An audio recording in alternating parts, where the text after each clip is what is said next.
All right, welcome everybody to the Wednesday afternoon team call. I'm super excited today for the special guest speaker that we have. As you guys know, we've been doing this elite series of calls where I reached out in what's called the roundtable, the top leaders of the entire Team Beachbody network, and asked them, who had kind of a slower start and then caught momentum later on and went on to build like an incredible elite team in business. And Christina was one of those people that commented there. So I wanted to have her come share her story and her experience. And I shared her story today on social media. And before posting it, like I read through it and it really touched me. So I'm excited to hear in more detail and live here on this team call your experience on how you got started with Team Beachbody. Like I love reading that you were about to hit submit on your cancellation for your coach account and what shifted there. And so we're excited to hear what was that change? What was that shift? Now, so you know a little bit about Christina. She's been a coach for almost 5 years. Her 5-year anniversary will be in May. She's been in Success Club for 59 months. She's a Success Club all-star legend. She led a 2020 Premier team, a 2021 Elite team, and their team just recently advanced to the rank of 9-star Diamond. So with that being said, I am going to pass the time over to you, Christina, and let you share. I just unmuted you though, because I had to mute everybody. No problem. Okay. Well, Scotty, thank you so much. I just want to say, like, I know I told you how honored I am to be here, because I remember one of the things I did from the beginning of my business is just watch every training call, right? Like all of us do. I would have stayed up till 2 a.m. and I took in all the things. And I remember just being on the downline of the dynasty. I watched the leaders and just everyone inspired me so much. I was like, one day I'll be on the calls, so it's just nice to share. So thank you for the platform and the honor. So I want to share a little bit about my business and the course that it's taken, because it hasn't, like, nobody's has a normal course, of course, but it's just nice to hear. And I think the benefit for me every time I heard someone's story was like, there's hope for me too, right? So I always just want to share that, because, no one's path looks the same. But 5 years ago, when I started, I was working 40 hours a week at my full-time physical therapy job. I had 3 kids. My oldest was 4. I had twin 1-year-olds.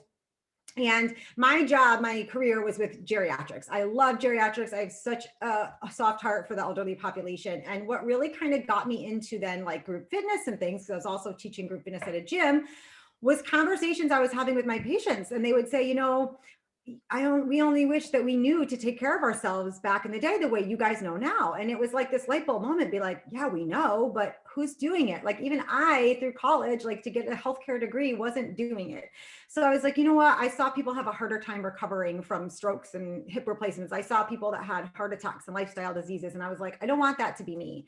So I started taking care of myself, and it like going to the gym and all that stuff. And then I fell into group fitness because I said, I want to then help younger people like start to take care of themselves. And it was awesome. And it was a passion of mine. And having worked where I worked, it was like my outlet, right? I got to take care of me. I got to be around younger people that had energy. And it worked well for my life while I had my one daughter. But then when I had my twins a couple of years later, I was now that mom that like, I didn't want to be. I was like the tired, cranky, rushing around all the time mom, working full time. My husband worked nights and weekends. So I did the nighttime routine, the morning routine. I did it all myself. I was teaching a couple classes at the gym, which meant getting up and out of the house Sunday morning when I wanted to just stay with them. It meant rushing around Friday nights to like rip into daycare and get them before they closed. It meant memorizing choreography outside of it. Like I didn't have the brain space anymore, and it became less enjoyable. So I still wanted to be able to work on myself, which led me to very begrudgingly pressing play on the 21-day fix at home, because I saw a coworker of mine doing the fix and getting results and having energy. And I was like, well, I want that too, but I don't have any more time to like go anywhere or go to the gym. So I bought it off Amazon. I'm not going to lie. It's like, because I'm not doing these shakes. I don't need a group. I just need to do my thing. And I got my ass handed to me by Autumn in like 30 minutes in my basement. And here I was thinking it can't be good. It's like an infomercial workout. I teach at a gym. Well, I fell in love. Craigslist. That's awesome. I fell in love because I did it before the house woke up. right? I did it before my kids woke up. It was my me time. It was my, like, just filled my cup before I then started my like world as a caretaker between my kids and at work, and then reversing it at night. So I was hooked, and I started realizing I didn't have to be that like tired mom anymore. And it kind of made me think about, like, then I realized there was this opportunity to help people. I wasn't part of a challenge group. I wasn't even drinking the shakes. But I was like, there could be a way for me to turn that passion that I have for health and fitness, like what I love to do at the gym, and help more people. Because if you've ever worked in a gym, like, you do it for the love and not the paycheck, right? Like, it is grunt work, and it's amazing and it's fulfilling. But I wanted a way to, like, I was like, what if I could turn that into like my living, right? And so I started to share, and I asked this girl on social media, right? Like, that I followed, like, I knew that she was a Beachbody coach. I didn't understand how they made money. I didn't understand any about it, but now I was like cool with the program. So I was like, I'm going to ask her. And she told me. So I was like, that's it, I'm in. And whenever I'm in, like, I'm in. I'm like, I'm going to make this a business. We had double the diapers, double the wipes, double the formula, and 3 kids in full-time daycare, which is like a college tuition. So I was like, this is going to be my $17 an hour paycheck for my class at the gym. So that's really what, like, my vision was in the beginning. It was literally help me pay for all of those things and be able to take care of me in a much more convenient way, and help other busy moms know they could do it too.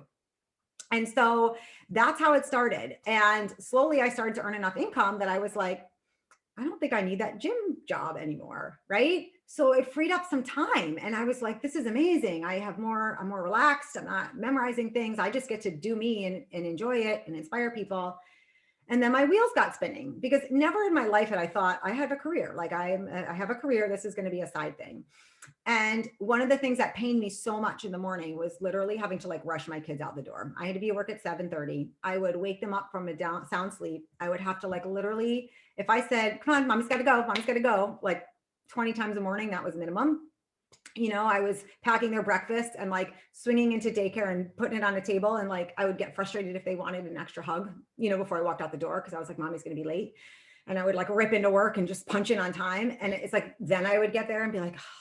And I'm like, this is no way to live, right? I didn't want to do it. Yes, I had a career. Yes, I loved my career, but then I had a life. And all of a sudden that career didn't fit my life anymore. So that was kind of like my first vision for the business, was like, what if I could if I cut back on those hours at the gym, like, what if I could cut back on an hour in the morning and go in at 8:30 instead of 7:30, and I could have breakfast around the table with my kids. Like, that's all I wanted. That kept me up at night. I'm like, I just want breakfast at the table with my kids. And so when I started earning enough through Beachbody to do that, I said to my boss, you know what? I think I'd like to start coming in at 8:30 instead of 7:30. And she said, okay.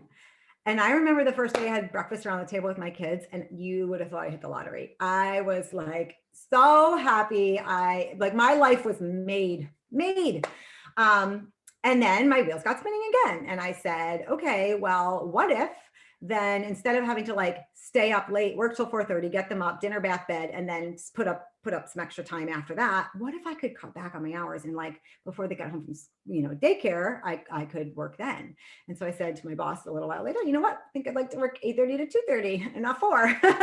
And I did. And I started working on my business then. And it was, like, life changing in these ways that literally are life changing, and they seem insignificant, but they weren't.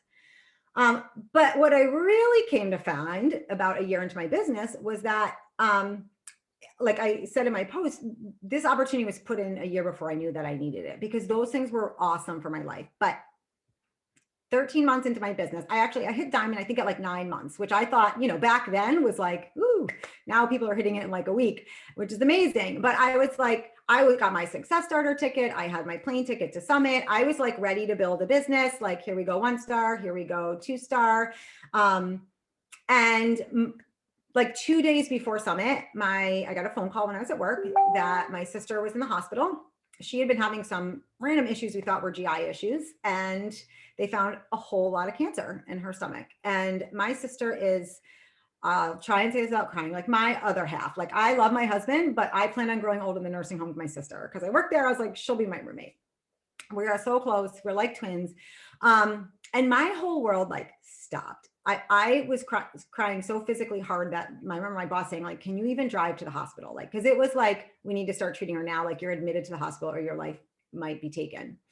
And so I didn't go to Summit, obviously. And I really had a reflection on everything. I wanted to quit not only Beachbody because I didn't have the time anymore. I wanted to quit my job. I wanted to quit parenting my kids. Like I literally just wanted to be there with her at every doctor's appointment, every time the doctor walked into the room at the hospital. I wanted to do anything that she needed. She had twin boys as well that are a year older, my oldest. So I was helping to take care of them. I didn't have time or physical or emotional or mental energy to do this anymore.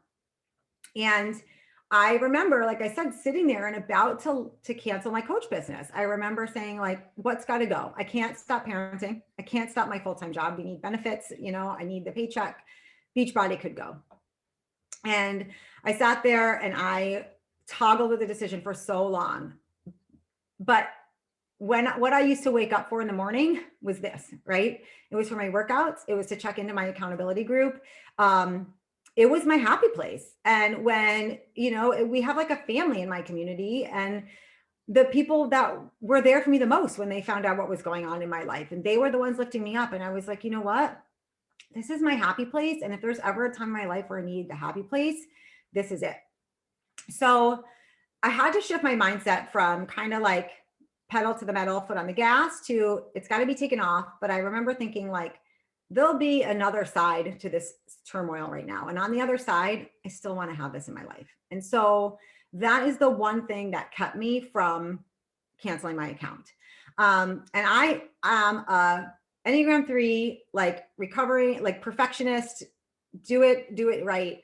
It was so hard for me to say, you know what, those goals you have are going to have to be put on the back burner, because I'm not someone that puts goals on the back burner, right? I just had to realize my goals were a different priority now. My goals were to support my family and my sister, and also have this business on the other side, but I wouldn't be able to build it at the speed that I wanted. And I had to be okay with that. And that, when you're a perfectionist, like that's a tough pill to swallow. But I think a mindset shift like that, like if anyone's going through that, that'll help you just have that stick to itiveness, you know, to be there on the other side, was huge. And the community saved me. You know, it was a really rough patch. She was treated, you know, here locally for, 3 months. She survived, and it was not that good of chances that she would, but she did. And so it was amazing. And so life went back to normal as it can be if you've had a family member with cancer. And my sister worked from home. She lives 4 houses down. And I remember normal was me back to work full time, her at home. She would take walks during the day because she worked from home. And I remember like, okay, now did I not only want to spend time with her when she was sick, like I want to spend time with the people I love when they're healthy, right? Like when we have it on the face of this earth. And so then it started shifting in my head, like, what if I could take Beachbody to like a full-time level, right? What if I could replace my income? Because it did not make me love my job any less, but I did love my family so much more. And I was like, you know what?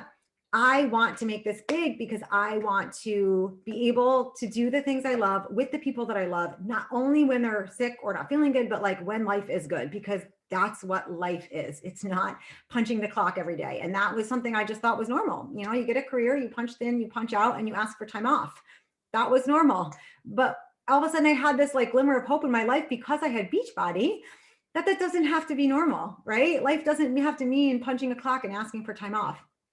So I started to work a little harder, but unfortunately not hard enough, fast enough, because about a year after she was clear, it came back. And I remember at that time we had to start going to Boston for treatment. And I wasn't out of my full-time job yet. I couldn't afford it, you know, wasn't making enough income, and life halted again, right? I was focused on my business. And then I had to refocus again. It meant traveling on the weekends, all of this stuff. So, you know, luckily she made it. She had a bone marrow transplant. She survived. And then after that, I was like, I got to get serious. I had been sitting there kind of waiting, right, to hit 1 star, waiting for these business builders to come join my husband, right? Then it was like this aha moment that like you control the controllable, right? That you have to take certain steps that will help you advance your business if you just open your mind to the fact that you have control of those steps. You know, I can't control who can say yes, but I can control how many people I reach out to. I can control how I share authentically on my stories. I can control a number of different things. So, you know, I ended up starting to do that. built him up. I'll get to those tips later, but it's been a blessing over and over and over and over and over again in my life, because COVID hit, my kids were out of school, my husband lost his job twice. This extra income allowed us to be supported when he was out of work. It allowed, he was here to help with the kids when they had no school. And then finally, just to wrap up the story part of it, finally last year, when COVID hit and I was still walking into a nursing home every day, like unrecognizable, with gowns, gloves, masks, all the things. I had been social distancing from my sister, my parents, because they were in their 70s. And I was at risk every day. So I wouldn't want to bring it home. And then my dad got diagnosed with cancer. So it's, third time's a charm. And this time I was capable of walking away from it. I was capable of shutting the doors on my PT career and saying, you know what? Yeah, it'll be hard to lose that. But like, I now have built this to a spot where I was all in and I could do it for my family. And that, that was 4 years into my business. It took 4 years to be able to do that. But in those 4 years, the business got me through the hardest times of my life, and then was allowing me to now be there in a way that I, could show up for them. Oh, sorry, Scotty, the way that I wanted to be. And so, it's not, you don't have to have a story like that, right? It doesn't have to be that much going on in your life, but you have a story, and there's a way that Beachbody can change your life if you let it.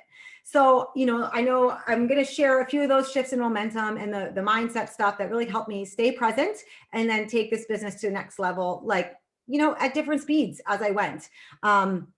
And the first thing is like I said, having a long-term mindset. I feel like if you have a short-term mindset in this business, you will have a short-term business. If you have a long-term mindset, you have a long-term business. If my short-term mindset, that 1 year into my business said, well, if you're not going to be able to hit Success Club the next few months, why bother? Right? I wouldn't have. I was paying attention to other things. But if my long-term mindset said, I want a business on the other side or whatever hell I'm going through, then I stayed. So you have to think about the kind of mindset that you have for your business and have the bigger picture for where you're going with it. My other tip is allow your why to grow, right? Like I said, my first why was to pay for diapers, right? It turned out to be a lot bigger a few years down the road, to go from paying for diapers to breakfast with the kids to, being there for a family member at doctor's appointments. Like, you don't have to walk into this business and have this why that we have to with a why that makes you cry. Maybe you do, but maybe you don't. And that doesn't make your business any less significant, right? You have a why. And there's a way. For me back then, even if none of this happened, not having to stress over diapers, wipes, and daycare, that's a big enough why to show up for your business. That's huge. So it's a matter of just allowing yourself whatever your why is, not comparing to someone else's, but just have a reason to show up every day that's bigger than, just the paycheck or the likes on your posts.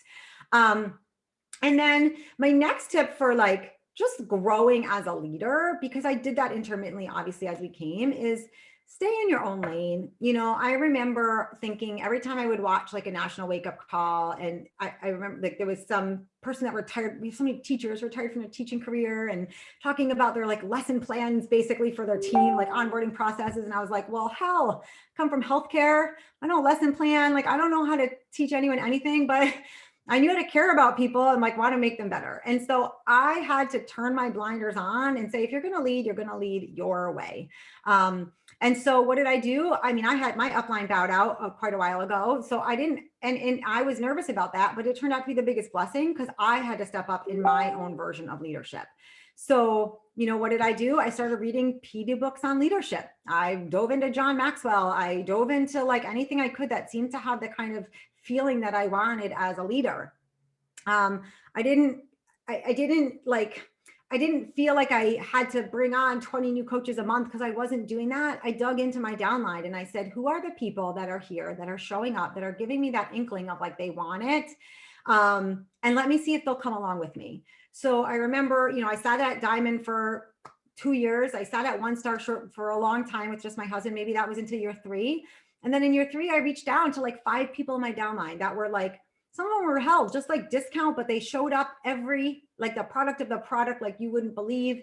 They had the heart, they were sharing, and they would be on even team calls. They just loved the community. And I said, hey, I'm looking to take this business to the next level. Like, do you want to do it with me? Because I see this in you, not because it's about me, right? It was always about them, because I think this business could have the impact on your life that it had on mine. And so a few of them said yes. And so I potted them up. What I did is I put us in a little message thread. And then I was like, you know what? I got to figure out what we're going to do here. And I remember saying, okay, this is what we're going to do. We're going to start talking about coaching twice a week on our social media, right? We're going to craft posts because no one was talking about coaching. We want to build a team. We got to build a team, myself included. And then if I had a good PD that I listened to, I would share that, or I would give them small actionable tasks. And I remember saying to myself, like, I better start writing this down, because if this works, I might want to redo it someday. So in that short period of time, it was like a pod I formed in September. We ended that year at 3-star and Premier. And I remember thinking like, well, crap, it worked. I needed vision and belief. I didn't need a lesson plan, and vision and belief I always had, and I always will have. So just know you don't need to be at any level of your business to have those two things. So you don't need a rank, you don't need a title, you don't need anything to just pour vision and belief into people, and pour it into yourself. Anyway, we ended up popping a 4th diamond from that little pod the next year, which actually was last year. And I was like, you know what? This is my year for elite. I had kids swarming around me at home and school was closed and all that. But I said, if that worked once, that's going to work again. And so I just continued to share the passion and belief with my team. And I read a book that was pretty pivotal. I'm just reading what you said. Yeah, strong vision and belief. And Lindsay's always inspired me. And I told her that too, because I remember if she could do it, I always said, if Lindsay could do it with just vision and belief, like, so can I. So like I said, I share my stories for someone else to be like, if she can do it, so can I. Last summer, I read the book, The Miracle Equation by Hal Elrod. If you have not read it, I strongly recommend it. His miracle equation is unwavering faith plus extraordinary effort is how you create miracles. And I remember he had the equation, and I wrote it and I read it everywhere. And it was like, and I said, every day I'm going to wake up and I'm going to put forth unwavering faith and extraordinary effort. And that extraordinary effort, you guys, it's not staying up till 3 a.m. or living out of balance. It was doing the things just every day and every day consistently. It was pouring the vision and belief into my team. It was sharing the things I knew I needed to do to grow, and pushing myself outside my comfort zone a little bit every day to grow as a leader. And so I remember I wrote everywhere, I am 5-star diamond elite coach, I blah, blah, blah, blah, all the affirmations. And so I reached down to a few more people in my downline, because now we had proof. We had social proof. I had these coaches that came from basically being product of the product to now the diamonds on our team. I had proof for other people, like, you can do it too. Like, you can do it too. Join me. So last year I was like 5-star, that's it, 5-star elite. And we ended the year at 6-star elite. And it was my first year in elite.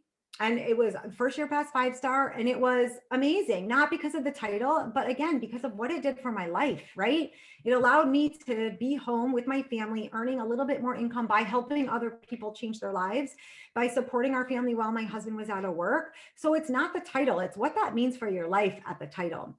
But that being said, like, elite does have a meaning, right? Like, when I joined, I had the girl next to me doing the workouts who was a discount coach. And I had the girl on social media that I followed. My pod system, I can look, it's in a notebook and some chicken scratch somewhere, but I will share with you that it really was very much like, almost like the vitals for building a coaching business, right? Like, it was like, let's focus these actions on coach, because that's what I needed. I think a lot of times what our coaches need to grow is accountability, right? Like, we know that our whole world is built on holding people accountable as challengers.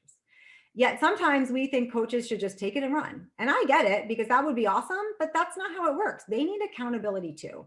So it was like an accountability pod for coaching, right? It was like, you say you want to build a business. Are you doing the things to build a business? Because that was eye-opening for me. I kept saying I wanted to grow a team, and I wasn't posting about coaching. I wasn't inviting to coaching. How could I build a team? So I kind of just held them accountable, at the same time held me accountable. And like I said, it was a matter of, one of the big things I did with them is really help everyone get over their own limiting beliefs, because that's really what was holding people back. I had one coach that was like, I'm not in my best shape. Like, no one's going to want to follow me. So let's help her get over that limiting belief. But everyone has their own different one. So I really kind of feel like I dove into that with those people, is helping them get over whatever that limiting belief was that they could do. And then, yes, strategic things like sharing about coaching in your stories on your page. And then really as a leader myself, understanding that I needed to do things to help level up my leaders, which meant for me hosting more sneak peeks, right? Or free coach trials, or giving them tools to invite to, right? To help grow their, because I knew they weren't comfortable. Hell, I wasn't even comfortable. So it was I helped level up my leaders in that way. I would share kind of like higher level trainings that I would hear, say, on the Superstar series or something with them. And it felt like an exclusive pod, right? And I called them my leaders because they were, but I think I can only say it so much until they got it. So I really kind of made it an exclusive thing. And also, doing things like this past year, we did a little diamond, like a virtual retreat, and that was exceptional for them. And it was higher level training. One of my success partners, her upline is Holly Hillier. We had her speak on the call, and it was like for them to get that exclusive training, it was special. And so it was really just kind of, it wasn't, I hate to say it was nothing specific, but it really was just like the things that I felt would help people grow, because it's what I needed to help me grow along the way. So it was kind of like my steps failing forward, but like taking those steps out for them. But the one thing that was good about sharing my goal and my vision of Elite with them is that I made it about them too. Like, because when I was going to sign up, the girl next to me was a discount coach, hobby coach. The girl I watched on social media was a 5-star Diamond Elite coach. Did I know what that meant? No, but to me, it meant credibility that her team was going somewhere and doing something. So me, who signed up and wanted to start a business, I was going to go with the girl I saw who was building a business. So I said to my teammates, this Elite status is our status. It's not my status. It's ours. It's yours to own as well, because it doesn't happen with just me. Like, you guys created this. So that allows you to go out there when you're inviting to coaching and you're recruiting for your team and trying to grow your organization to say, we are an Elite organization. So it meant something to me beyond like the title from Beachbody. It meant that my team now had something that they could offer people that was different than maybe someone else down the road, because we all know a lot of coaches. Our job is to say Beachbody has the same opportunity for everyone. When I'm out there sharing on my social media, it's to say, why does the person on the other side want to join me? What value do I have to offer them, either as a coach for their health and fitness or as a mentor for their business? So I made the goal about all of us. And the other, I always use the sports analogy because I played sports growing up, and that good feeling when you, like, either if you're playing basketball and you like score the winning basket, right? Or you hit the winning run in when you play baseball and softball. Like, that is a team effort, and you feel so good for having helped that team come out on top. So I talked about that with my team. Like, I let them know if they had an effect on whether or not we were elite, right? If that diamond status and what leg they're on, and like all of this stuff. Again, not to make it about my goal, to make it our goal, but to make them such an important part of the vision, and for them to know like that important role that they played. So that was huge. And I will just, put in there too, for a top tip, is that keeping your harmony throughout your business is so important, because we all have seasons of push and seasons of growth and seasons we want to do things, but we all have life outside of beach. We don't exist in a Beachbody bubble. So if I could give a top tip as anybody's growing as well and looking to burst that bubble to the next level, is you got to keep your harmony, because we are all in this to build a life, not a life in the DMs, right? And so it's like nutrition. Some people's balance is 60-40, some is 70-30, some is 80-20, some are 90-10. You find that balance in your business, right? Like, how much are you going to work? How much do you want to spend time with your family? Because and you're always going to have ebbs and flows. If you're in a season of push, you might lean more way than the other, but just make sure that you don't lose your joy in it, or your business, again, won't be long-term, because you'll burn out. And that's, we've all come close to that, and that's no way to be. But the other thing is if you achieve these ranks and titles and you don't have the people you love cheering you on, because maybe your relationships were affected with them, or even your own relationship, right? Like, if my mental and emotional health was suffered by that, like, the rank wouldn't have meant anything. And then, my last kind of top tip is just the vision piece. I can't tell you how important that's been for my business. We've heard that cliche saying is like, make your vision so clear that your fears become irrelevant. But you hear that so much for a reason. It's kind of like, why are you showing up for this? And you have to ask yourself that sometimes every day, especially through the hard times. Like, that's something I ask myself every day. For me, again, when I started, it was that visceral agony of like getting rid of the morning rush. It was that visceral feeling that kept me up at night, that I hated rushing my kids out the door and saying, mommy's got to go. Right. And that was enough to make me want to get out of bed a half an hour earlier and make some business hours even before my workout, or quit TV at night and stay up at night. after I put the kids to bed because of that why. And when my sister got sick and life got even busier, and I was filled with, weekends at the hospital and traveling and doctor's appointments, I leaned in instead of leaning out because the why and the vision was a life to not have to ask for time off to be with the people that need me or places I need to be anymore. So that vision of being there for my family when they needed me the most and showing up as the mom, the sister, the daughter that I wanted to be, that was worth squeezing in the minutes of my mom pockets when I was really, really busy. And I'm not saying you have to want to leave your full-time job. I'm not saying you have to, that has to be your vision, but just have something, have the reason, whatever that reason is, to get you to show up every day, because inconvenience shows your commitment. Like that's my biggest thing I can tell you is like chances are when you signed up for this business, like you signed up on a good day. You didn't sign up on a day where you felt like overwhelmed by life and that you could not take anything else piled on. That's not the day you signed up for Beachbody, right? So when life gets inconvenient, that's going to show your commitment to the business, to your business, because it's not the business, it's your business, right? It's about what this business is going to do for your life. So just remember why you signed up and what that vision was. And I think, going through those hard times and showing up anyway, it just builds trust. It builds trust in your team. I couldn't ask, like when the pandemic hit last year and everyone on my team, their lives like shit hit the fan. They were teachers that lost their job, that were teaching from home and had kids and whatever. Could I have asked them to show up through a hard time if they hadn't seen me do that? No. So, that really builds your credibility with your team, with your audience, right? With all of that sort of, and with yourself, right? If you can trust yourself to show up on the bad days, you can trust yourself to show up on the good days when business is good and momentum's on your side. And one of those other things that I loved, Autumn actually said this in I Need Control Freak, and it was one of those many quotes that I wrote down where she said, unsuccessful people will go halfway to their goal and turn around and go back to where they started.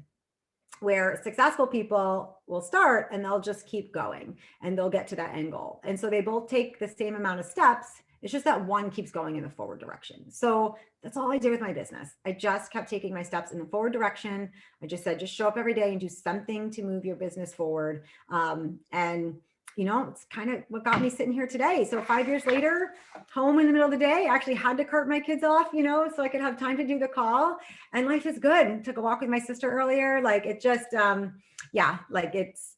it's been everything for me. So I hope any tip that I shared could have helped, anybody that might be in a similar position. I love that, Christina. Thank you so much for sharing. There's so many things I want to touch on, like this and this and this, but you nailed it all. And it's so awesome to see you live in that life that you envisioned, and that it started first with just paying for diapers. And I don't want to just say just paying for diapers, because that was a big thing for you in the beginning. Yeah. One of our $1 million or Legacy Club personally sponsored coaches, her first goal was to be able to get her nails done without having to bother her husband about digging into their budget for her nails. And it started like that, and then it got bigger. So I love that you touched on that. You did make me tear up and cry like 3 times, but that's totally okay, because that's my style. I'm unorganized. I'm just the storytelling vision person as well. So I loved hearing those stories. And I know that there's so many people on this team that are going to watch the recording and be empowered by that, and really just make that decision like, okay, I might be going through something hard, or maybe I went through something hard and stopped, but like, I'm going to restart, and this is why Beachbody is important to me, and I'm going to have it on the other side. I love that. Can I do a question that Annabelle asked? Yeah, of course. She said, do you have your pod system written down that you could share? Kind of like how it's run and the steps you go through? Yeah, and that's kind of what I said. It was like, I really just kind of fumbled my way forward. But what I do is I did start with, okay, like why? Right. I always start with people like, why do you want to be? Because I never wanted to be about my goal, like for them to hit diamond so I could have a rank or have an elite. So always started with, why do you want to do it? And then digging a little deeper, like you got to ask why a few times, right? Because for some people, it's just, I just want to hit diamond. Well, what does that mean to you? Or what does that paycheck look like to you? Or, what I always tell people too, like if you think about it and you close your eyes and you're walking the stage at Summit, like, and they're honoring you at whatever level, like, what does that mean for your life? Like at that level, what do your relationships with your husband look like? Your kids look like, yourself, your family look like, right? So sometimes it's just belief in yourself. So I started out with their why, their reasoning. And I remember again, saying that we're going to all post like twice a week about the coaching opportunity to help build our team, because so many people are not doing that. And so I would have them share in the pod like craft posts, and we would share together to help brainstorm ideas and get people comfortable. I would send them, any like a PD from the day. We read that, we actually did read the 10X rule together. I remember that first pod. So we read the 10X rule, and we had weekly calls, and we would talk about like the takeaway from the chapter and like how we're going to implement that idea into our business. So I forgot that we had done a group PD with that. And then I think I kind of just took it as it went, like what they needed next, right? Of course it was the normal things like for me, I always had everybody had their roadmap printed out in front of them where they see it the most. Cause I remember when I hit diamonds, it was on my fridge. Cause if there's one place I go a lot during my day, it's my refrigerator. And it wasn't my workspace. It was like, well, my workspace was my kitchen table, like cleared off, with the syrup and everything. So it was on my fridge. So every time I opened that refrigerator door, I saw a visual of like, here's my people, here's the holes I have to fill. So I would have them then write down like every week, okay, who are the people you're inviting to that spot, right? So they had a visual of that person like going in this position in their downline. And I had them write I'm big on affirmations. So I had them write a positive affirmation around it at the top of that sheet. So every day in their face was a positive affirmation that I had to sometimes help them craft, because a lot of people, that's a hard thing for them. Like if that's not your jam, like I'm all about manifesting and vision. But for some people, it's hard to speak in a way to empower themselves. So an empowering affirmation on top of the diamond roadmap in place, with the empty spaces, the list of people they were going to invite. And then I held them accountable for inviting them, right? And helping them brainstorm the ideas of who those people are. Who's that person on your chicken list? Like, who's that person like they're not even thinking of, that I had to say like, well, who's in your challenge group? It sounds so silly. Who's in your challenge group that's on HD, right? That are like, love everything about it, want nothing to do with coaching. Invite them for the discount, right? I built 2 organizations to Diamond with program launches, one that I didn't even do. Why? Because you have to take advantage of those sort of things. So I help them navigate a launch and say, offer everybody the package, because even if they don't want to do the program, they're getting extra stuff for free with it. They're getting, for the same price as a bag of shakes, they're going to then get the new program, the new accessories, and a discount going forward on the shakes they're drinking anyway, right? Create the FOMO around launches. So like I help them with, depending on what phase of the business we were in, if there was a launch, just help them maximize their business at any time. We would do weekly, when we were in the season of like we're like a Q4 push it team. So, September through December, I had everyone showing up weekly on a Zoom together in that little pod, because again, it just kept them present, because how easy it is to fall out of your goals in Q4. And every time I did that, let me tell you, it leads to a rock in Q1. We went from 6-star, we finished the year at 6-star, and we just hit 9. We just finished our calls for 9-star only in Q1 later. So understand that like what you're doing, it all just propels forward like a snowball effect. So to say exactly what I did, like I know those are the basics. Understanding your why, hold them accountable for the activities to grow a team. We did a group PD, we did weekly calls, and then I just helped them with whatever was going on in the business, like that Beachbody had to offer, to help them maximize those things. Yeah, basics. I'm all about the keep it simple, because you give me more, things I'm not going to do. So, and like a constant heart and vision. And then not only in that pod, but in the team page, I would go live and just keep everyone updated on where we were, right? And when we were going for Elite, I would share that even if you're just here, I want you to know, like if you're important of a role you're playing, because everything, your volume like contributes to the team, right? Where you might be in the downline might have everything to do with whether we hold this or not. Like I just let people be in on it, even if they didn't want to be in on the business. Because, I heard this analogy once and it really stuck with me. And I think as people are trying to grow, this can kind of make or break you. You're going to have the discount coaches on your team that you're going to want to pull along and make into business builders, right? They're not there for that. It's like if you go to an NFL game back in the day when they had them and there was fans in the stand, and you got the people right behind, the goalpost, and they got the jersey and they got the face paint, and you like literally you just need to put a helmet on them and they'd be on the field, right? You're the biggest fan. You don't want them running the next play, right? They don't want to be there for that. They want to be there to be part. They say our team, right?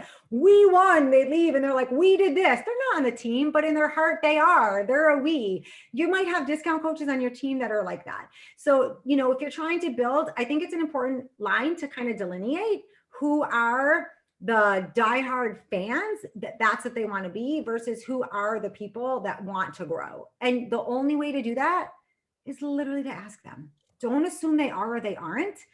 Invite them in to run with you. But if they don't want to run with you, let them still be part of the team. Does that make sense? So I think that is so huge. And then, like I said, just always keeping it about their why. Because if you don't know their why from the beginning, then they're not going to, then when it comes easy to not show up, like on Thanksgiving or Christmas, or the kids are on winter break and you're pushing for 6-star elite, if you don't know their why, you can't pull them back in, because they're not going to show up. They weren't showing up for me. I mean, they were in a sense because I made them such a part of it, and nobody wanted to be the one that, like, you know, dropped the ball or whatever, but because we were a team. So I think that's important too. Like, as you're growing, whatever, even if you're working with people in a pod, like, always know their vision, their why, make it a team effort, but always make sure it's driven by you wanting to help them. You know, like I had some people last year in the pandemic that were leaders on my team that were teachers. I had one that took a superintendent role when school opened in September, and man, or principal role, man, was she overwhelmed. And I had to let go of my, like, I need her as a diamond, right? I had to let go and just say, I want her to be here on the other side, because I want to get past it. She could be she was one of my 9s when we hit 9, right? If I had pushed her out by saying, you better show up and push, we wouldn't be where we are. I said, you know what? This is a phase, I get it, where you need to prioritize. Like, you just took on a new role in school in the pandemic when, you know, I get that you might not be here to push, just stay here with me. Because I said to her, what do you want on the other side? Like, what do you want in January? Because we know in January, everyone wants to get healthy and fit again. And I said, if you stop showing up all the way through the fall, I said, will you feel like you're starting over in January? So I just made it about her and not me. And by letting go of that pressure, she survived. She kept her business even keel. It didn't grow in the fall, but then January hit and she was ready again. So I just, you know, I think that those, it's so hard to put that stuff on paper, but those are just kind of like the things that I do as I lead, to really just, and it's why I have an organization of like lifers, which is good. I definitely haven't been that person that built and crashed and had to rebuild. I don't bring in a lot of new coaches. Most of my coaches come from my challengers, because we're a community and we're a family. And I remember Carl saying one time, and this always will stick with me, like, people quit on products, they don't quit on relationships. So that was me. I was about to quit on the business, but I wasn't willing to quit on the relationships that I had. And that's what kept me in. So I think about that every time. You know, I just don't want to quit on the relationship that I have with anybody. And so that's just kind of one of my underlying things that I bring to all of my leadership. I love that. Thank you so much for all of the incredible tips you gave us, Christina. We're grateful that you're a part of the larger Dynasty team with all of us, and that you represent who we are as a bigger team and community. So I'm grateful for that. Anybody that's here live on the call, like, let's take a little second. I'll take a picture. I'll tag as many of you can, or you guys can take a picture.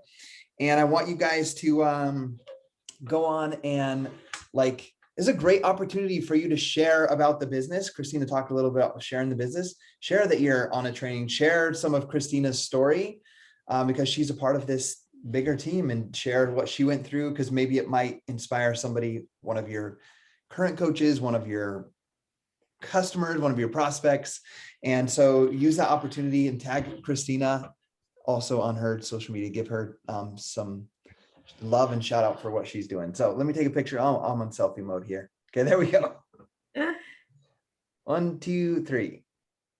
All right. Thank you, Christina. You're welcome. Thank you so much for having me, Scotty. Yep. And everybody have a great rest of your day.